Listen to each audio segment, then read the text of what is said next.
tengo el gusto de presentar el trabajo de Jorge Margoli, que, bueno, nos interroga desde el inicio porque justamente titula su trabajo con una interrogante, que es ¿por qué una intervención en la comunidad? Para ponernos a pensar. Les voy a presentar a Jorge Margolis, psicólogo, psicoanalista de grupos, profesor de teoría y técnica de análisis grupal, miembro de la Asociación Mexicana de Psicoterapia Analítica de Grupo, es coordinador general de AMPAG, la Asociación Mexicana de Psicoterapia Psicoanalítica de Grupo, es presidente de FLAPAG, Federación Latinoamericana de Psicoterapia Analítica de Grupos, y inventor del grupo Mamut. Como comentadores vamos a tener a dos uruguayos, Joaquín Rodríguez Nebot, que es licenciado en psicología, psicólogo social, psicoterapeuta, ex profesor titular de la Facultad de Psicología UDELAR, ex director del programa de teorías y técnicas psicoterapéuticas del Instituto de Psicología Clínica de la UDELAR, y ha publicado 4 libros de su autoría. Y también Herbert Tenenbaum, psicoanalista, es director del Programa Nacional de Salud Mental y exdirector del Centro de Intercambio de APU, Asociación Psicoanalítica del Uruguay. Bueno, y sin más, y para no restar tiempo, vamos a darle la palabra a Jorge Margolis, con 15 minutos para su presentación, y después 10 minutos cada uno de los comentarios. Jorge, tienes la palabra. Bueno, he estado escuchando esta última parte de los comentarios, pensamientos acerca de este grupo sobre la salud mental comunitaria. A mí me parece que hay un común denominador en nuestra profesión, y es que la mayor parte de nosotros somos personas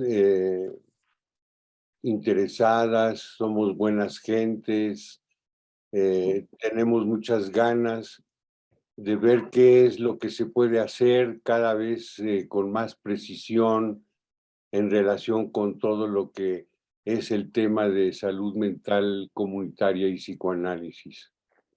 Me parece que la influencia que hemos tenido todos es también la apertura con la experiencia Rosario en Argentina, donde Pichón Rivière junta a un montón de psicólogos y de psicoanalistas que están interesados en ver esto de la salud mental comunitaria, y nos abre entonces una experiencia que cualquier otra experiencia pues a fuerza tiene que seguir a esta y no se pueden saltar.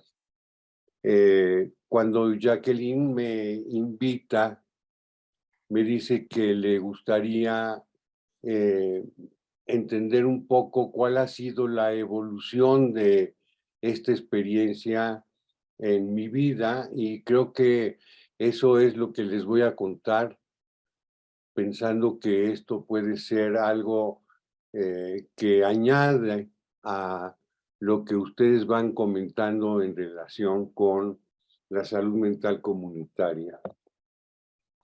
Para mí, la experiencia comienza en 1967, cuando estoy viviendo en Nueva York, y tengo 24 años, estoy bastante inquieto, tengo amigos pintores, amistades que se dedican al cine, o sea, gente muy sensible, y a partir de ahí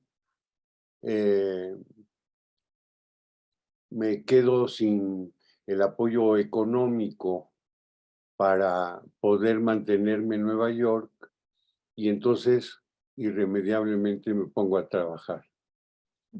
Y en el trabajo consigo que el Hospital Lincoln del South Bronx en Nueva York, que tiene una posición, iba a decir geopolítica, pero no, no es geopolítica, pero sí tiene una posición que tiene relación con barrios,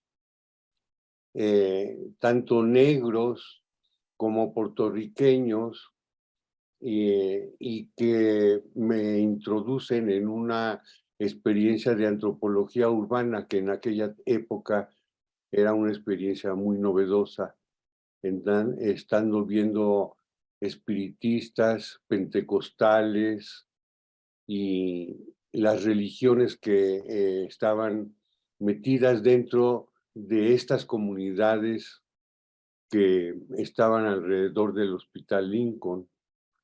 Entonces ahí se desarrolla un programa de salud mental comunitaria y se va desarrollando de tal manera que los habitantes de esta zona les dicen a las personas que vamos llevando el programa que a ellos les gustaría llevar el programa de salud mental comunitaria.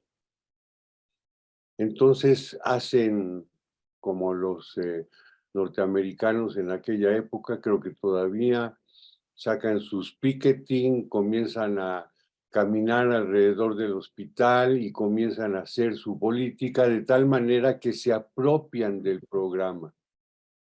Pero ¿qué fue lo que hizo el gobierno de Estados Unidos con este programa? Bueno, pues lo canceló para que no sean los habitantes los que dirijan su propio programa de salud mental comunitaria. Hasta desde 1967, y he tenido pues otras informaciones, en Estados Unidos no se volvió a hacer nunca un programa de salud mental comunitaria apoyado por el Estado. Se desmenuzaron todos los programas, se hicieron pequeñitos programas en distintos lugares. Nosotros tuvimos aquí en México relación con algunos de estos programas cuando estuvimos trabajando en los centros de integración juvenil. Desde el 73 al 79 estuvimos desarrollando un programa que tenía que ver con las adicciones, pero que nuestro principal interés era no atacar las adicciones, que en aquel tiempo apenas empezaban y se tenían muchas discusiones alrededor de qué es lo que se puede hacer con eso. Y lo que nosotros propusimos fue hacer distintos programas de salud mental comunitaria. En los centros de integración juvenil en esa época, les quiero decir que los psicoanalistas no tenían más de 10 años en México, y que estos psicoanalistas, que muchos habían llegado de Argentina, por cierto, entonces estaban teniendo mucho éxito, se habían metido en sus consultorios, algunos incluso habían comenzado a hacer terapia de grupo cuando uno solo de ellos había tenido experiencia de terapia de grupo, precisamente cuando llegó Emilio Rodríguez a Argentina después de estar en Inglaterra, en la Tavistock, y mi maestro y amigo después, José Luis González Chagoyán, le pidió a Emilio que si por favor formara un grupo psicoanalítico. Pues fue el primer grupo psicoanalítico que tengo yo entendido que fue hecho ya con teoría y técnica de las que Emilio traía de la Tavistock, ¿no? Que fue un añadido a lo que tanto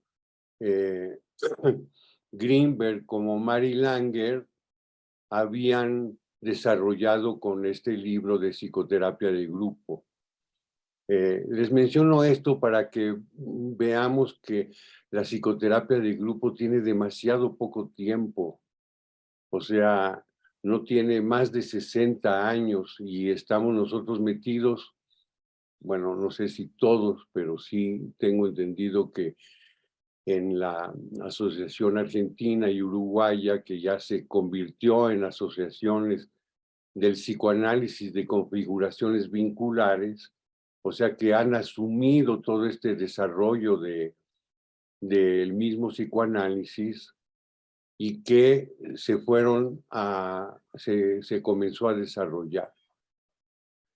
Esto en 1967 en Nueva York llegó un hombre que se llama Moni El-Caim, que tengo entendido que hizo algún escrito al respecto y que pues fue de las primeras aportaciones que se hicieron a la salud mental comunitaria.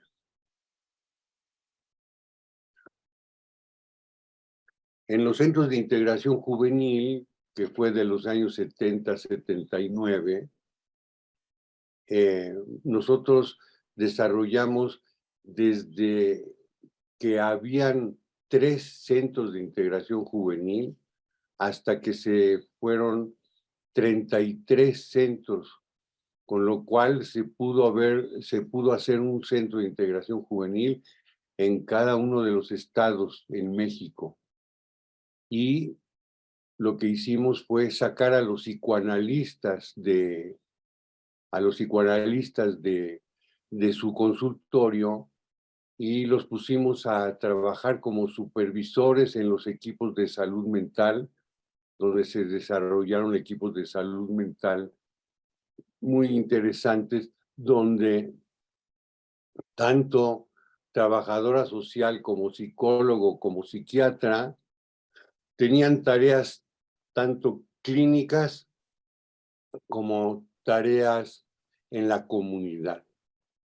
Y se fue haciendo y desarrollando entonces todo lo que desarrollamos en aquella época con esa combinación de tener la tarea clínica y estar atendiendo los pacientes que aparecían con necesidades en las comunidades que estábamos trabajando, pero que paralelamente se hicieron grupos en escuelas, en iglesias, en deportivos, en centros juveniles, y que esa parte fue desarrollándose correctamente y entonces tuvimos bastante éxito.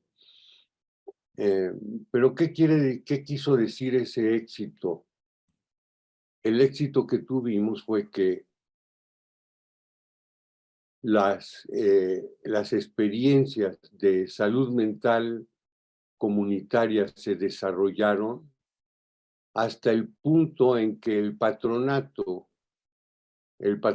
que dirigía los centros de integración juvenil, pues esto era una combinación del Estado junto con particulares, decidió que nosotros estábamos metiéndonos en lugares que no debíamos de meternos.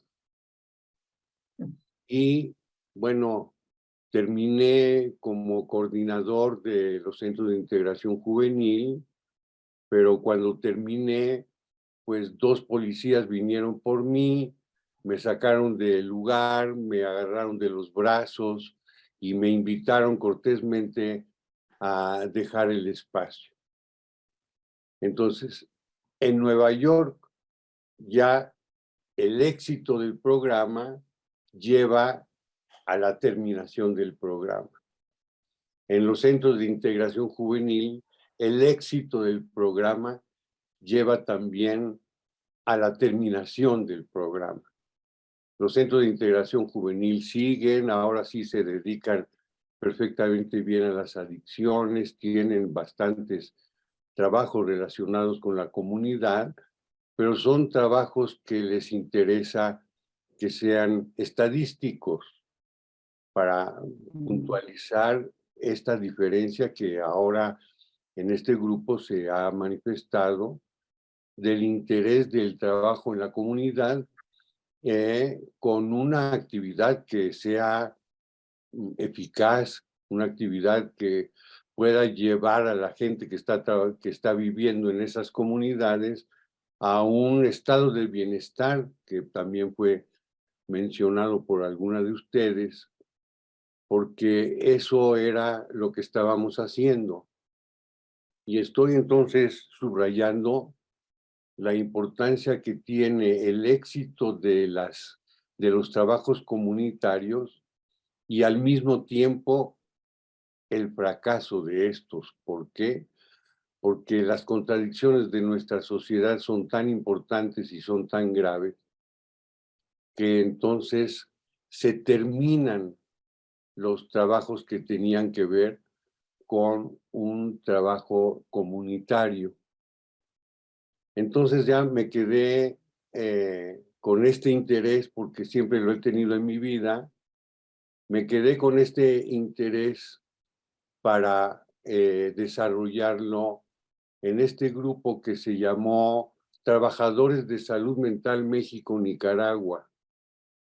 Entonces, por 10 años estuvimos trabajando en Nicaragua, acompañando a la parte de la revolución que se iniciaba y que nosotros estábamos promoviendo la parte educativa sobre salud mental. Nos íbamos a Managua y nos íbamos a León, en Managua en el hospital mental y en León en un hospital que también tenía su departamento de salud mental, y trabajando con los nicaragüenses que cuando nosotros llegamos no tenían un solo libro relacionado con lo que nosotros les queríamos enseñar. Entonces fue la organización de toda la bibliografía mes por mes para trabajar 10 días en Nicaragua con estos trabajadores de salud mental nicaragüense, y que eso fue pues un trabajo muy satisfactorio para todos los que participamos en ese grupo, dirigido principalmente por Mary Langer. El trabajo que hicimos fue un trabajo muy útil. En la actualidad, inclusive hay una argentina que se quedó trabajando con los nicaragüenses y que han seguido la línea del trabajo de salud mental ya de una manera mucho más sofisticada. Paralelamente, porque yo creo que eso pues a mí me afectó en la vida especialmente, paralelamente comencé a trabajar con la guerrilla guatemalteca. Entonces, ahí fue interesante que en la guerrilla guatemalteca lo que hicimos fue proveer de elementos de salud mental a los guerrilleros que llegaban a la Ciudad de México. Había una casa clandestina. En esa casa clandestina los atendíamos y ahí hacíamos terapia individual, terapia de grupo, acorde también con la cultura que los guerrilleros guatemaltecos tenían, que era una cultura principalmente de grupos indígenas originarios, porque eran pocos los que venían de la ciudad y eran muchos los que estaban desarrollándose dentro de las comunidades originarias, los 22 idiomas que los guatemaltecos tienen y cómo aparecían estos idiomas en las conversaciones de salud mental, de qué manera los podíamos incluir y de qué manera no solamente incluíamos el idioma, sino toda la cultura y particularmente los sueños que ellos expresaban en el trabajo principalmente de terapia de grupo. Y eso, pues, me dio una satisfacción especial el poder estar trabajando de esa manera, pues siempre hicimos algunas tareas más allá de la salud mental, pero la salud mental era el eje de nuestro trabajo. Entonces, inclusive fui 3 meses a un frente de guerra para ver también qué era lo que pasaba en la salud mental y la manera en cómo la cultura indígena influía en esa vida cotidiana de la guerrilla. Fue muy satisfactorio trabajar 15 años hasta que se firma la paz. Cuando se firma la paz fue en 1997. Perdón, en 1996, en diciembre de 1996. Ahí, en esa experiencia, con colegas que siempre fueron interesados en la salud mental comunitaria y que estábamos trabajando psicoanálisis de grupo en AMPAG. Entonces, nos preguntamos qué era lo que, qué se podía desarrollar como un instrumento de salud mental comunitaria.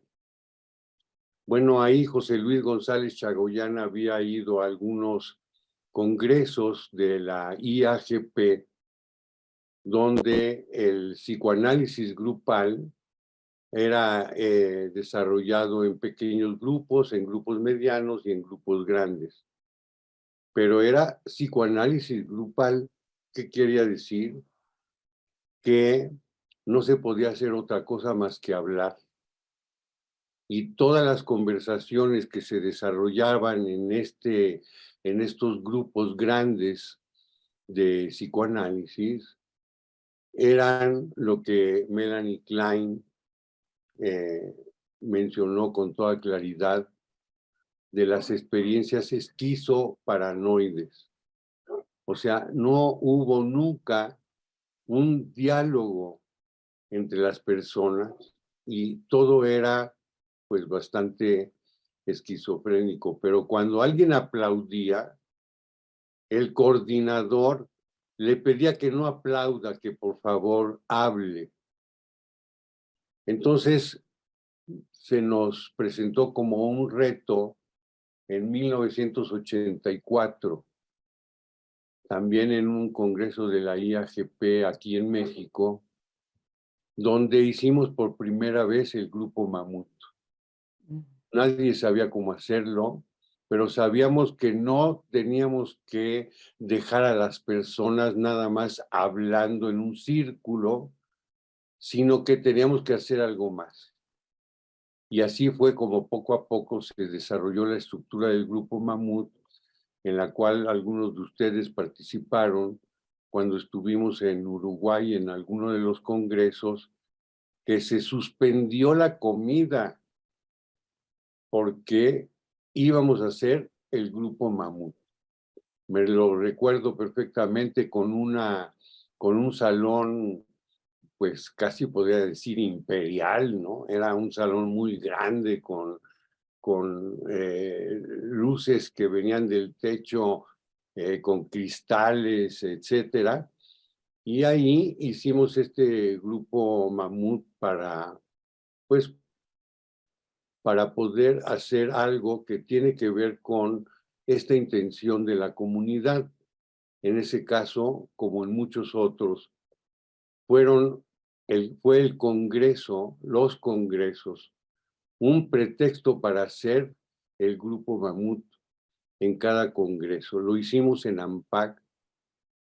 Cada congreso abría con el grupo Mamut, y el grupo Mamut, en la experiencia de de este grupo, pues proveía una situación de confianza, de cercanía, de conocimiento y de posibilidades diferentes que no fueran las del psicoanálisis rígido, con grupos que solamente hablaban.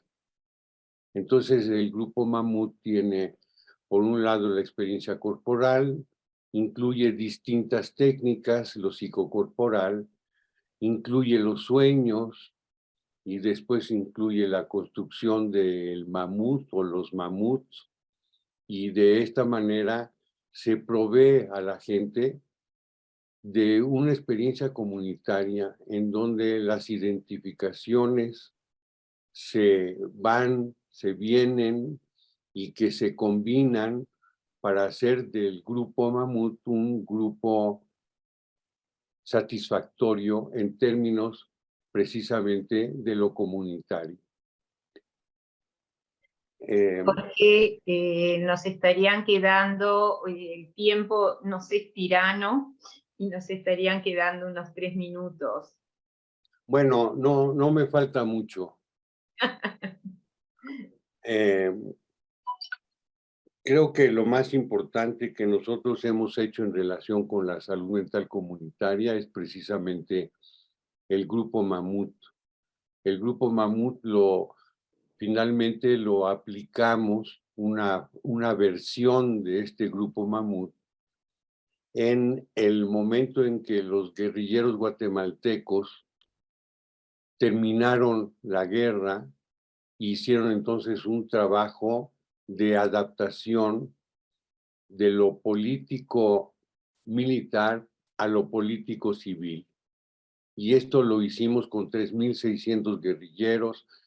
Está publicado en Vimeo, en Las Despedidas, así se llama este video que fue hecho por Juan Carlos Rulfo, el hijo de Juan Rulfo en México, y de Valentina Leduc, la hija de Paul Leduc, que son dos personas, amistades, que por pura suerte no tenían trabajo en esa época y entonces pudieron dedicarse a hacer este video. Yo creo que este recorrido que les he hecho sí es mi recorrido, pero también es el recorrido de muchos, porque estuve escuchando en la primera parte todo el interés que hay desde el coraje que expresa una de nuestras compañeras en relación con el mundo en que vivimos, hasta las posibilidades de ir encontrando algo de nuestras acciones en salud mental que puedan dirigirse también a la comunidad. Yo creo que con esto cierro y con esto pues abro la discusión para los comentarios que ustedes tengan.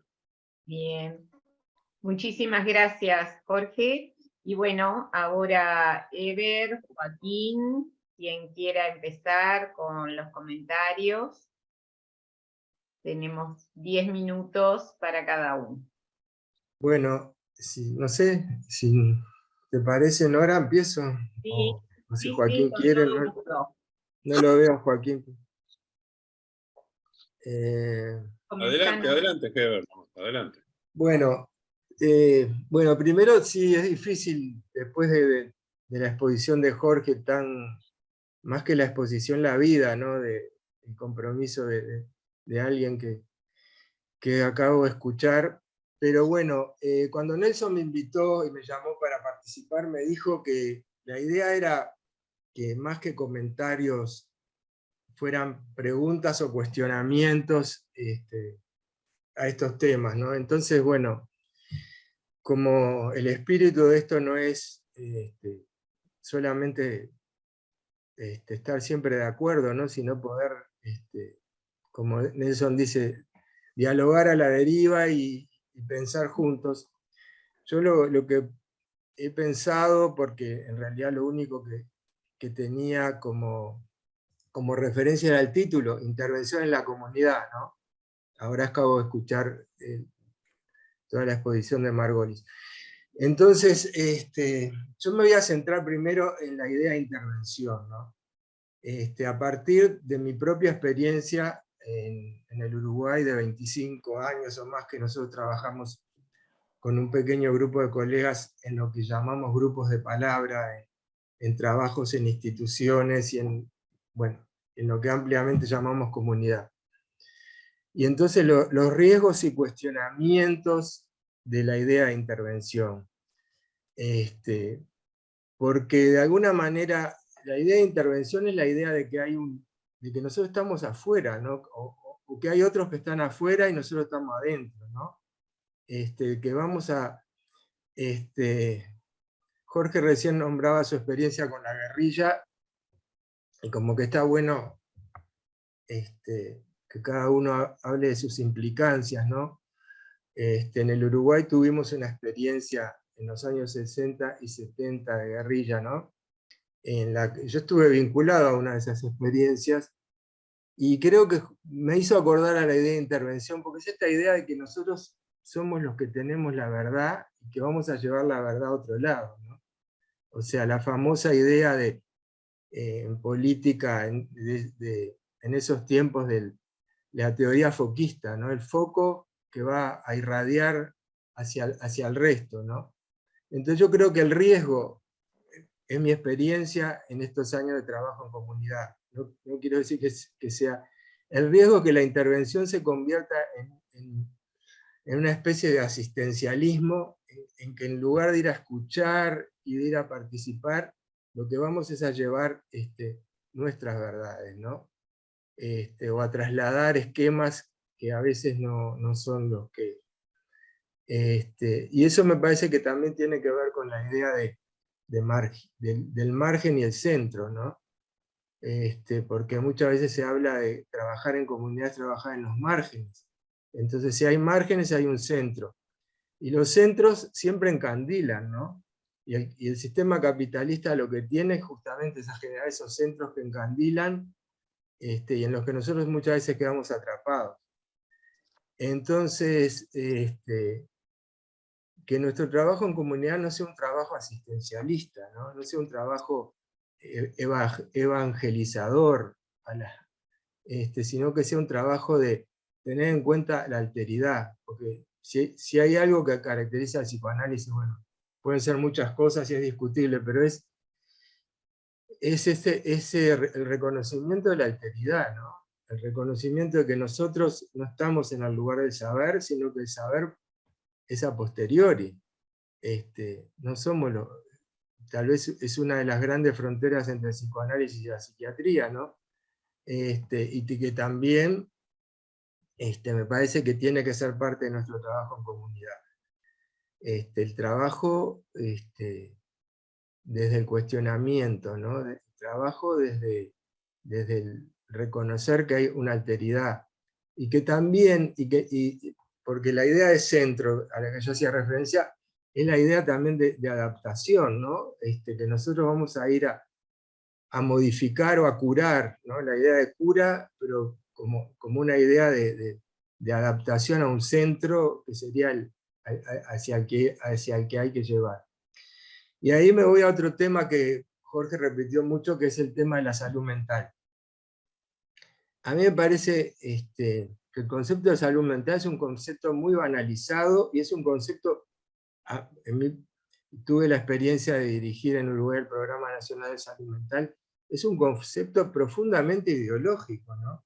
No hay una salud mental, sino que hay muchas formas de entender al sujeto y al ser humano. Entonces, ahí tenemos, hoy por hoy en la concepción neoliberal capitalista que nos está dominando, salud es el sujeto que trabaja. Eso, ¿no? Dicen, bueno, es sano el que trabaja. Pero eso es un concepto profundamente alienante, ¿no? Profundamente adaptativo, y no creo que sea solamente de eso se trate, ¿no? Entonces creo, yo tampoco tengo claro qué es salud mental, pero me parece que de lo que se trata es de cuestionar esos conceptos, porque los repetimos mucho, ¿no? Y cuando en realidad, a su vez, la realidad nos golpea, ¿no? Uruguay, por ejemplo, es un país que, hablando de salud mental, y que hay una ley de salud mental y un programa de salud mental, que tiene el número más alto de suicidios del mundo por población, ¿no? 820 suicidios hubo en el último año. Cuando nosotros estábamos en el ministerio había 550 y era un disparate. Y entonces, digo, me parece que son cosas que nos hacen pensar, ¿no? Nos hacen pensar y nos hacen pensar también en nuestros propios errores, porque, bueno, de eso se trata, ¿no? No siempre culpar a los demás, sino de qué hemos hecho, qué hacemos, porque hay algo que también desde la realidad nos golpea. Y entonces me parece, y lo otro, para terminar, es que me parece que también tomo lo que dijo Hernán Lantobelli y lo comparto, ¿no? Se trata de politizar el sufrimiento, no de quedarnos, vivimos también en estas, la salud mental nos lleva o el psicoanálisis mismo, a este lugar de los especialistas, ¿no? Somos especialistas como si tuviéramos aparte de una realidad. Y somos parte, digo, nuestro accionar es político, por más que pensemos que no, en cuanto a cómo encaramos el sufrimiento, ¿no? Si lo encaramos como algo puramente técnico, bueno, todo este tema de la psicopatología y la psiquiatría, ¿no? O si lo encaramos como un tema político y que los sujetos son producto de un sufrimiento que está produciendo el sistema capitalista. Y de eso se trata, ¿no? De incluir todo eso, bueno, como todos los que he escuchado hasta ahora lo incluyen, ¿no? Pero digo, de seguir incluyéndolo, ¿no? Y no quedarnos en la mera especialización y seguir repitiendo a veces muchos conceptos que terminan siendo conceptos huecos, ¿no? Porque no lo decimos y qué pasa con eso, ¿no? Bueno, gracias, y gracias a los organizadores, y gracias a que se repita. Bueno, muchísimas gracias, Eber. Vamos a darle la palabra a Joaquín, y bueno, y después vamos a abrir para que cada uno, veo que ya hay personas con la mano levantada, después de la exposición de Joaquín, de los comentarios, vamos a pasar al plenario. ¿Sí? Bueno, buenos días a todos. El principal, primer tema, me gustaría como agradecer la invitación de la comisión directiva científica y además a Nelson también para hacer estos comentarios. A alguien que yo ya lo conozco, a Jorge, digamos, cuando estuvimos en el exilio allá en México con Nora Barner, el Taigo y toda esa gente, digamos, taller de aprendizaje e investigación de grupo operativo, y toda la experiencia que contó Jorge, digamos, de todo su trabajo, tanto con Mimi, con todos los demás, es más que sobreabundante, ¿no? Y yo me quedé pensando en una cuestión que tiene que ver con que el psicoanálisis, hablando de psicoanálisis, el psicoanálisis tiene más de 100 años de prácticas comunitarias. Pero por lejos tiene más de 100 años. Yo recuerdo de pronto que Eitelton fundó el instituto en Berlín, por allá por el 18, el 20 y pico, digamos. Después Wilhelm Reich, Otto Pfennig y varios más fundaron el Sexpol en diferentes lugares, como formas también de detener el fascismo incipiente que se estaba generando allá en Alemania. Hay experiencias comunitarias de psicoanálisis que son brillantes y que además el mismo psicoanálisis ha influido y es influido por diversas corrientes y teorías como psicodrama, Gestalt, etc., ¿no? En donde se han formalizado desde los movimientos antipsiquiátricos, los movimientos de las comunidades terapéuticas. Allí en México recuerdo a mi gran amigo Antonio Mendizábal, digamos, que fundó la comunidad terapéutica de Mendao. Toda esa serie de movimientos que tienden a producir efectos grupales, institucionales, pero en definitiva, todo esto siempre ha quedado secundarizado porque lo que ha privilegiado el campo psicoanalítico es la intervención, diríamos, individual, ¿no? Independientemente de que ya tiene granjeado el lugar de lo que es las intervenciones de psicoterapia familiar, grupal y de pareja, ¿no? Que han desarrollado y que, bueno, AUPCB la viene desarrollando hace más de 30 años, ya de 20 y pico de años, ¿no? Lo que sí a mí me parece importante es que nosotros más o menos sabemos por dónde andamos y qué es lo que cortamos y cuáles son nuestros nichos técnicos, ideológicos y políticos, digamos. Entonces, a mí me parece que no tenemos por qué estar diciendo siempre sobre lo mismo, lo que hizo Ulloa, lo que hizo Rodríguez, etcétera, o lo que hicieron varios, sino que a mí lo que me parece que tenemos que empezar a pensar es realmente si nosotros podemos sostenernos en el concepto de salud mental, como bien decía Herbert, ¿no? Esta cosa de cuestionar el lugar nuestro me parece que es el primer lugar para empezar a romper el paradigma que siempre estamos atrapados, que es el sujeto-objeto. Paradigma, digamos, que Hegel le dio una serie de vueltas bastante interesantes y que después Ernest Bloch estuvo trabajando tremendamente para disolver ese paradigma sujeto-objeto. La problemática que tenemos también con el concepto de subjetividad, que es un concepto que no viene del psicoanálisis, sino que en medio lo introduce Lacan de costado en los primeros seminarios y después lo olvida, pero además el concepto de subjetividad que viene más desarrollado desde el campo de la filosofía, digamos, que tampoco nos apropiamos de él, pero tampoco es como suficiente o insuficiente. Esta cosa de que el inconsciente puede dar para todo, ¿no? O la definición más estricta que acuñó Lacan en el 75 con el Mbebú, cuando agarra y dice, bueno, pero de lo que se trata es del equívoco, ¿no? En donde se incluye el problema del malentendido con también la acción concreta, ¿no? Y real. Yo creo que el problema básico y central en el entendido de qué es la comunidad sobrevive al Estado. Los estados pueden pero las administraciones burocráticas permanecen, y el problema es que el concepto de salud mental y el concepto de intervención en comunidad ha sido atrapado por el Estado. Y el Estado es un amigo, pero no es un amigo. El Estado es una parte organizada de la sociedad, y la sociedad es mucho más rica que el propio Estado. El Estado trata de ordenarnos y nos ordena a nosotros como pseudo sacerdotes o pseudo experts de que vamos a dar alguna consistencia teórica o vamos a dar una consistencia real y concreta al malestar en la cultura, al malestar en la sociedad.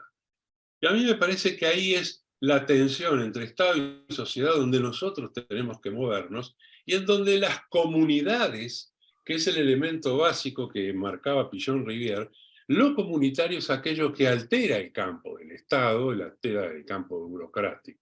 Si nosotros tenemos en cuenta que prácticamente todos los programas bajados en la UNESCO que se instalan en los ministerios o secretarías de desarrollo social, esos programas, su eficiencia, su eficacia, cada uno en particular, es menos del 8%.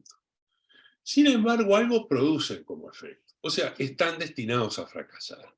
Esto es interesante. O sea, empezar a pensar que ningún programa puede abarcar la problemática de las singularizaciones. Y acá creo que entramos en el tema que para mí me parece que es importante. Me parece importante que el psicoanálisis debe, de alguna manera, dialogar, y creo que está haciendo algunos sectores, y que creo que son bastante minoritarios, dialogar con otras disciplinas que están dando luz sobre esta problemática. Este tema de, por ejemplo, de lo común. O sea, a mí me parece que tanto el esquizoanálisis, el socioanálisis, las prácticas psicoanalíticas, o las prácticas comunitarias terapéuticas, o las intenciones de programas abiertos en sistemas de redes, ¿no? Cómo el concepto de red social quedó atrapado dentro del campo y prácticamente el MIDES o los ministerios se adueñan del concepto y transforman ese concepto tan laxo, tan maravilloso, en una estructura jerarquizada. Entonces, el problema fundamental que nosotros tenemos que tener en cuenta es que las comunidades no son burocráticas. Las comunidades se viven. Y a mí me parece que ese es el punto de arranque de las posibles intervenciones a nivel comunitario y a nivel de que el psicoanálisis pueda aportar algo en cuanto a sus capacidades de discernimiento, diríamos, de las singularidades que allí ocurren o que se gestan en el proceso de la acción y reacción en donde nosotros estamos incluidos. Ya desde las IAP, ya desde las famosas intervenciones de los franceses en los movimientos sociales del año 68 en adelante, con Alain Touraine, digamos, cuando se establece esta acción-investigación participativa, es en donde nosotros encontramos lo que es la psicodinamia. Y acá nos vamos a enfrentar con uno de los grandes problemas que tenemos en el diálogo con determinadas corrientes. Me refiero fundamentalmente a la psicología cognitivista y a todo lo que deriva de las neurociencias, porque parece ser que todo está dentro del cerebro, ¿no? Que parece ser de que toda respuesta puede estar adentro del cerebro, o como cada vez que sepamos más sobre el cerebro y las redes neuronales, vamos a poder generar a un sujeto sujetado, un sujeto que pueda accionar de determinada manera, de acuerdo a los principios de cierto capitalismo del cual recién estaba hablando Liliana Gándar. Entonces, a mí me parece que, en definitiva, todas estas reuniones tienen que abocarse a problematizar sobre nuestra relación de cómo nosotros nos ubicamos en relación al Estado y cómo nosotros somos parte de la comunidad y cómo nosotros tenemos que hacer más comunidad para poder generar de alguna manera una serie de ideas que sean eficaces en el campo de la acción práctica social. Y eso es lo que me remito.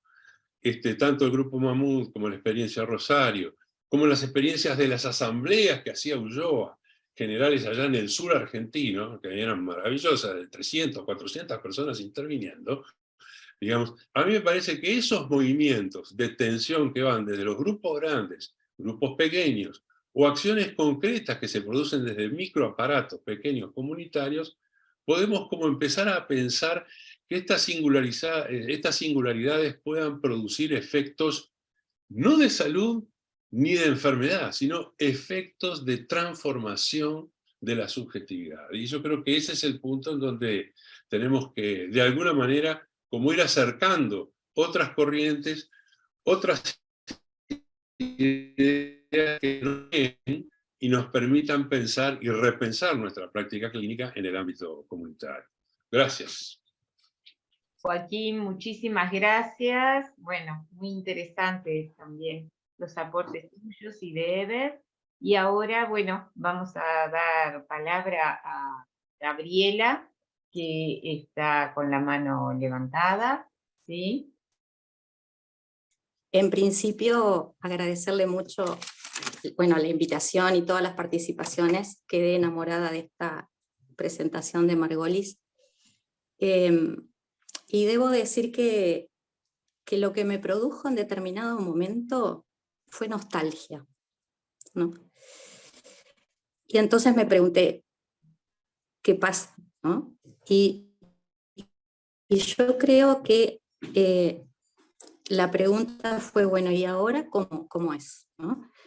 Porque los que somos más veteranos y hemos estado en estas cosas que él contó, no tanto, por lo menos a mí lo que me pasa es, bueno, sí, eso sí, fue bueno, fue muy bueno, había mucha ilusión, había mucha esperanza, pero ahora ¿qué? ¿No? ¿Qué pasa con esto? ¿Qué pasa con Jorge Margolis mismo, cuando yo como perdida frente a la pantalla y ahora me pasó a mí, ¿no? ¿Qué hacemos con esto nuevo? ¿Qué sería? ¿No? A mí me dio como cierta sensación de continuidad con la mesa anterior en algunas cosas, y en realidad en la mesa anterior yo siempre trabajé con la convicción en lo comunitario de que hay que inventar, o sea, de que hay que crear, porque no se puede aplicar nada que ya esté hecho si uno trabaja verdaderamente porque la realidad es tan compleja que hay que inventar. Yo me he visto en algunas situaciones, yo digo, estamos haciendo alquimia, ¿por qué no? Ahora, la otra pregunta que me surge, que también Margolis lo dijo, que cuando se lograba el éxito, coincidía con el fin, ¿no? Porque yo me preguntaba, bueno, ¿cómo sobrevivir en las instituciones si uno trabaja de esta manera, ¿no? Me ha pasado esto mismo que le pasó a él, y nos ha pasado seguramente a muchos, que incluso en instituciones que tienen un discurso progresista, se borra con el codo lo que se escribe con la mano, ¿no? Y pasa lo mismo, cuando la experiencia anda muy bien, entonces no la dejan andar, o sea, se terminó la experiencia. Después por ahí, alguien había dicho en la mesa anterior las ventajas de ser invisible, ¿no? Y yo creo que ahí está la ventaja de ser invisible, porque cuando te detectan, o sea, lo que se puede lograr es mientras sos invisible, ¿no? Para la lógica del Estado, estoy hablando, ¿no? Entonces, a mí otra cosa que me gustó mucho de lo que dijo Margolis es esto de que el grupo Mamut, cuando se fundó, no sabían cómo lo iban a hacer, ¿no? Pero sí sabían lo que no querían hacer. Y yo creo que eso, a la hora del trabajo en comunidad, en cualquier trabajo, ¿no? Pero en el trabajo comunitario, es imprescindible saber lo que no queremos reproducir o en lo que no queremos caer. Después lo otro viene, en esto de inventar, de crear, porque realmente entonces si no sabes, estás creando, ¿no? Después hablé también esto de que también me llamó, o sea, lo he oído otras veces, pero es importante oírlo acá también, esto de que esto que dijo él de que unos chicos que porque no tenían trabajo pudieron hacer un video. Entonces la relación entre la alienación, el trabajo y la posibilidad del arte, ¿no? Que es otra de las dimensiones que también me parece que... Y después de Joaquín Rodríguez, me gustó mucho esto de que la comunidad sobrevive al Estado, ¿no? Y que la comunidad es lo que altera el campo burocrático, ¿no? Y esto que las comunidades no son burocráticas, y no lo son, no lo son. Entonces, al Estado no le sirve que funcionen de esta manera, y viene lo que yo le llamo, porque lo escuché alguna vez, la canibalización de las palabras, ¿no? Entonces, cuando ellos hablan de red, no es lo mismo que cuando nosotros hablamos de red, ¿no? O sea que como que ahí también hay que inventar otras palabras, porque las palabras son canibalizadas por la burocracia y usadas como sin sentido, sin contenido, una cosa así. Y bueno, entonces yo pensé, bueno, ¿y cuál es la solución? Y yo creo que la solución, por lo menos yo lo que me parece y lo que aplico, es ir siendo invisible. O sea, el mayor tiempo posible tratar de ir siendo invisible. Sabiendo que en un momento, si eso crece y anda bien, va a ser detectado y bueno, y va a terminar. Perdón si soy apocalíptica, pero no, creo que eso después se puede replicar en otros lados. Bueno, y muchas gracias. Gracias, Gabriela. Le damos la palabra a Miguel. Hola, yo no sé si será posible, pero quería ver si podíamos escuchar de repente un poco más a Jorge. Tengo dos intrigas. La primera es respecto del grupo Mamut. De repente nos podría contar un poco más cómo funciona eso y qué era esto de hacer mamuts. Me ha dejado con mucha intriga la metodología del funcionamiento de ese grupo. Y lo otro que me deja con muchas preguntas, con mucha intriga, es la experiencia del trabajo con la guerrilla. Y nada, agradecería si nos puede hacer un comentario mayor sobre lo que significa trabajar con guerrilleros en ese contexto, ¿no? Yo he tenido la experiencia de trabajar después con personas recluidas, muchas de ellas que habían participado de movimientos, en el caso de Perú, desde donde yo hablo, de movimientos terroristas muy salvajes, digamos, ¿no? pero me interesa saber cómo se puede dar ese trabajo en el momento, además, en que la guerrilla está en operación, ¿no? Esas dos preguntas, nada más. Gracias. Bueno, tomando en cuenta lo que dije hace un rato de la tiranía de los tiempos, porque ya estamos tomando parte del tiempo que se había propuesto como de descanso. Jorge, si estás por allí. Sí, estoy aquí. Todavía estoy. Bueno, el trabajo con los guerrilleros fue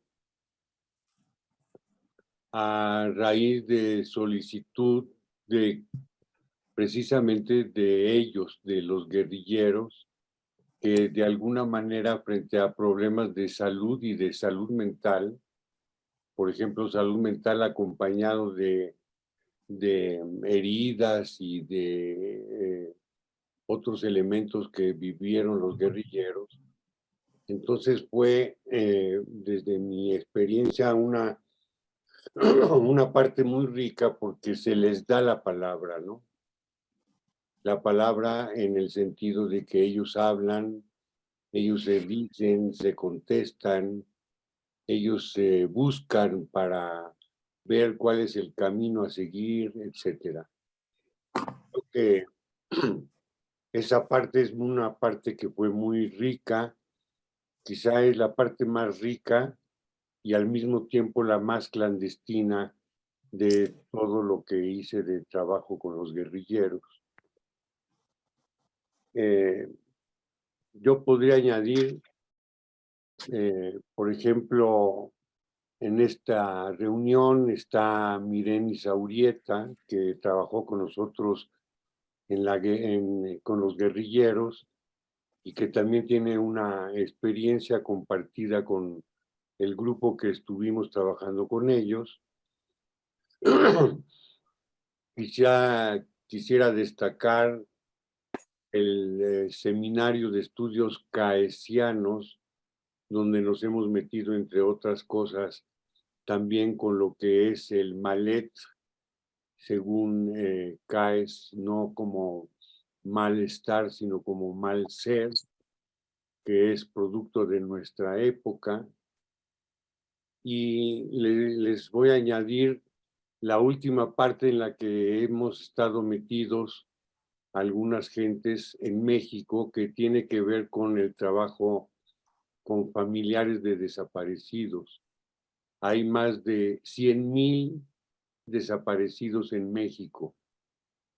Entonces, ese trabajo también ha sido un trabajo de mucha enseñanza, donde pienso que no se puede entender este trabajo si no tiene uno una comprensión política, social, cultural, que influye en las personas y en nuestro trabajo.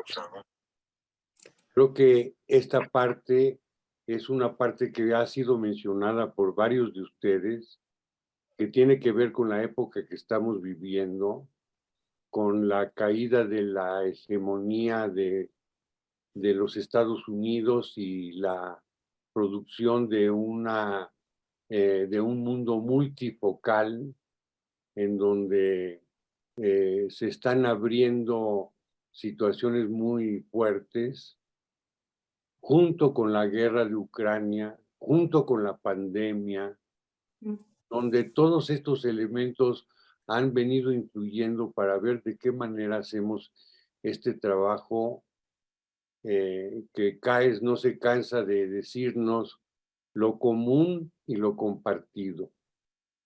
Y creo que ahí en lo común está lo comunitario y lo compartido más en lo comunitario. Entonces, creo que es mi observación en relación con la pregunta que me haces, porque no tengo una otra respuesta. Bien, bueno, vamos a tener que ir cerrando por acá, porque como les dije recién, ya estamos dentro del horario de descanso.